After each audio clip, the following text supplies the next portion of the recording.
এই যে দেখলেন না একটা বিমান যে ল্যান্ড করলো এয়ারপোর্টে, আমি ভিডিওটা আজকেও দেখলাম, ওই বিমানের ভিতরে মোবাইল নিয়ে ভিডিও করে আল্লাহকে জানায় দিল, আল্লাহ একটু পরে মনে হয় আমার বিমান বিধ্বস্ত হয়ে আমি মারা যেতে পারি, তুমি ছাড়া আমার হেল্পার কেউ নাই, তুমি ছাড়া আমার সাহায্যকারী কেউ নেই। এই যে যুবকগুলো, বৃদ্ধগুলো, মা বোনেরা ওই প্লেনের ভিতরে এই যে চিল্লা চিল্লি করলো, ও তো বাঁচতে পারবে না, এই চিন্তা নিয়ে এই চোখের পানি ফেলে যদি আমার আল্লাহ আল্লাহ বলে চিল্লাইলো। এরা যদি অহংকার করে, এতটুকু তো জানে না বিমান চলার পথে বিধ্বস্ত হয়ে মারা যাবে। বিমান তো সব সময় উড়ল, ওই এয়ারপোর্ট থেকে আরেক এয়ারপোর্টের মধ্যে বিমান গেল। আল্লাহর ওই বান্দারা যদি জানতো আজকে আমার মরণ হয়ে যাবে, তাহলে জীবনে কোনোদিন ওই বিমানের মধ্যে উঠতো না, বিমান দিয়ে যাইতো না। ওই আজকের ফ্লাইটটা ক্যান্সেল করে দাও, আমি আরো এক সপ্তাহ পরে ফ্লাইটের মাধ্যমে আমার এলাকার মধ্যে যাব। কিন্তু আল্লাহ কয় তোর মরণ বিমান অ্যাক্সিডেন্টে, তোর মরণ আমি আল্লাহ রেখে দিলাম, তুই চেষ্টা করলেও ওই মরণ থেকে জীবনে কোনোদিন বাঁচতে পারবি না। পাইলট সহ দুনিয়া থেকে বিদায় নিয়ে চলে গেল।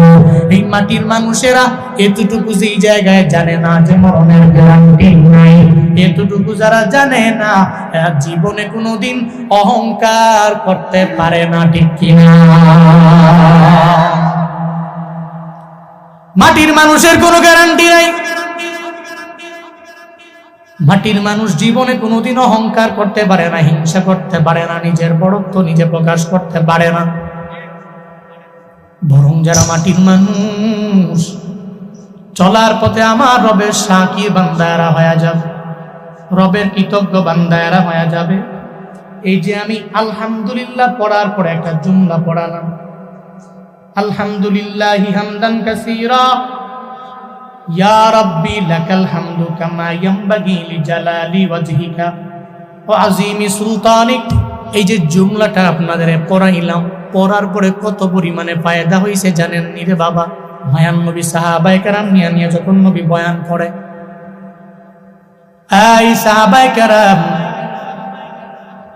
তোমরা রিজিক নিয়ে চিন্তা করো না, টেনশন করো না, একটা পাখির দিকে তাকাও, দেখুন একটা পাখি সকাল বেলা যখন ঘর থেকে বের হয়ে গেল, পাখির ছানাগুলোকে ওই জায়গার মধ্যে রেখে পাখি দৌড়ায়া যায়। মধ্যভাগের মুসলমানেরা কয়েকদিন দুপুর বেলা পাখিরে ডাইকাম দাওয়াত দিয়া খাওয়াইছেন, কয়েকদিন একদিনও খাওয়াইলেন না। পাখিরে তিলে কে খাওয়ায়? সকালবেলা বের হয়ে গেল, রাতের বেলা নিজের পেটও ভর্তি কইরা আবার সন্তানগুলোর জন্য খাবার নিয়ে, বাচ্চাগুলোর জন্য খাবার নিয়ে যায়, আবার যখন নিজের ছানাগুলোর জন্য নিয়ে যায়, আমার মায়ার নবী জানায় দেয়, তাই সাহাবায়ে কেরামেরা চিন্তা করিও না যে আল্লাহ পাখির খাবারের ব্যবস্থা আমার যে মাওলা করতে পারে, তোমার মতো বান্দার রিজিকের ব্যবস্থা কি আমার আল্লাহ করতে পারে না? সব রিজিকের দায়িত্বভার আমার মাওলার দরবারে। চিন্তা করে বিন্দু মাত্র পরিমাণ লাভ হবে না রে বাবা। যখন যেই টাইমে তোমার প্রয়োজন আমার মাওলা তোমাকে দিয়া দিবে, চিন্তা করিও না, টেনশন করিও না।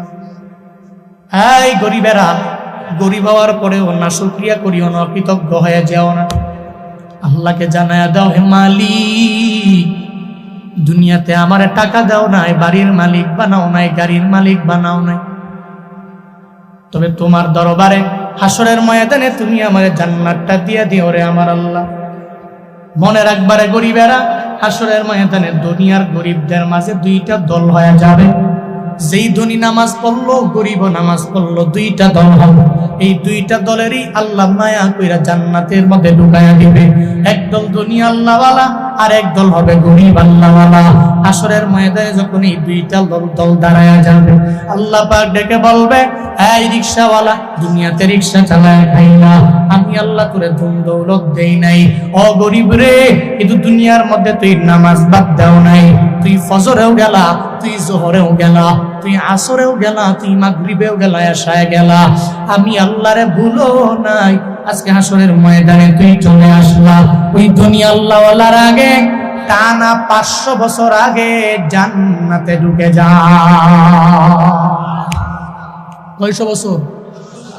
500 বছর আগে রবের জান্নাতে ঢুকে যাও। ও মধ্যভাগের গরিব, চিন্তা নাই, আল্লাহ গরিব বানাইছে হাসরের ময়দানে। ধনীর 500 বছর আগে রবের জান্নাতের মধ্যে যাওয়া যাবে রে বাপ। চিন্তা করিও না, টেনশন করার প্রয়োজন নাই। বলতেছিলাম ইবনে কাসির বলে না, বেটটা মুসল্লায় দাঁড়ায় গেল, আল্লাহকে বলতে লাগলো, আল্লাহ গো, ফজরের নামাজের পর থেকে আমার ঘুমোতে যাওয়ার আগ পর্যন্ত কতগুলো নিয়ামত তুমি আমারে দিলা, এই নিয়ামতগুলার শুকর আমি কোন বাক্য দিয়ে আদায় করব আমার জানা নেই, কোন জুমলা পড়লে পরিপূর্ণ আদায় হবে বিন্দু মাত্র পরিমাণ আমার জানা নাই। যখন এই ব্যাপারে আল্লাহকে বারবার বলতে লাগলো, আল্লাহর পছন্দ হয়ে যায়। আল্লাহ সঙ্গে সঙ্গে ওই আবেদের অন্তরের মধ্যে ইলহাম জারি করার মাধ্যমে একটা জুমলা বান্দাটারে শিখায়া দেয়। সে পড়তে লাগলো, ইয়া রাব্বি লাকাল হামদু কামা ইয়ামবাগি লিজালালি ওয়াজহিকা ওয়া আযীমি সুলতানিকা। আল্লাহ গো, তোমার সালতানাত যত পরিমাণে বড়, আমি তোমার তত পরিমাণে প্রশংসা আদায় করে নিলাম। ও দয়ার মালিক রব, তোমার রাজত্ব যেই পরিমাণে বড়, আমি ওই পরিমাণে তোমার প্রশংসা আদায় করে নিলাম রে আল্লাহ। যখন এইভাবে বান্দাটা বলে উঠলো, ডান কাঁধে আর বাম কাঁধে দুইজন ফেরেশতা আছে না নাই? আসেনি নাকি? সবার কাঁধে আছে, উবাইদুল কাদের হাতের কাঁধে নাই? হ্যাঁ আসেনি? এরা তো মনে করতো আমার কাঁধে মনে নাই, কারণ আমগুলো গেছে পুলিশ দূরে, সেনাবাহিনী দূরে, এগো গুলি দিয়ে খেয়া ডান কাঁধের ফেরেশতা বাম কাঁধের ফেরেশতা ভয় পেয়ে গেছে। হ্যাঁ আছে না নাই? ডান কাঁধের ফেরেশতা বড় অবাক হয়ে যাবে।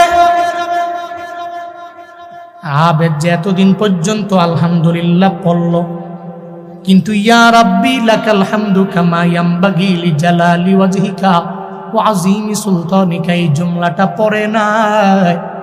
এতদিন আলহামদুলিল্লাহ পড়লো, কিন্তু এখন থেকে কেন যেন বাড়ায়া আবেদটা পড়ে। ডান কাঁধের ফেরেশতাকে আমার আল্লাহর পক্ষ থেকে বলা আছে, ডান কাঁধের ফেরেশতা তোমার জানায়া দিল, সুবহানাল্লাহ যদি পড়ে 10টা নেকি বান্দার আমলনামায় দিয়ে দেব। কেউ যদি আলহামদুলিল্লাহ পড়ে 10টা নেকি বান্দার আমলনামায় দিয়ে দিবা। কেউ যদি আল্লাহু আকবার পড়ে নাই, তাহলে 10টা নেকি বান্দার আমলনামায় দিবা। কিন্তু ইয়া রাব্বি লাকাল হামদু কামা ইয়ামবাগি লিজালালি ওয়াজহিকা ওয়া আযীমি সুলতানিকা, এই জুমলাটা পড়ার পরে কত নেকি দেওয়া লাগবে আল্লাহ বলেন নাই, আল্লাহ জানান নাই। ডান কাঁধের ফেরেশতা জানায়া দেয়, ও দয়ার মালিক, আপনার বান্দা যেই জুমলাটা পড়লো কয়টা নেকি বান্দার আমলনামায় দেওয়া লাগবে? আল্লাহ কয়, ও ফেরেশতা, আমার বান্দার আমলনামায় 10টা 20টা নেকি দেওয়ার প্রয়োজন নাই। আমার বান্দার আমলনামায় লক্ষ নেকি দেওয়ার প্রয়োজন নাই। আমার বান্দার আমলনামায় কোটি নেকি দেওয়ার প্রয়োজন নাই।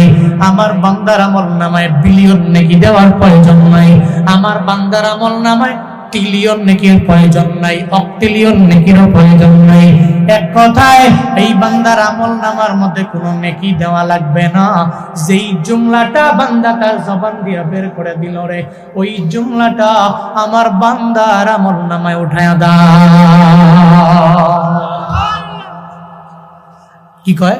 এই পুরো জুমলাটাই বান্দার আমলনামা উঠায়া দাও। ডান কাঁধের ফেরেশতা তো অবাক, আরে আল্লাহ পাক এই পুরো জুমলাটাই কেন উঠায় দিতে বলল? কেন কোনো নেকি দেওয়া লাগবে না? আল্লাহকে বলে, আল্লাহ কেন বলেন তো, আমি নেকি কেন দিব না, জুমলা কেন দিব, কেন এটা লেখা লাগবে? আল্লাহ পাক বলেন, এই ডান কাঁধের ফেরেশতা,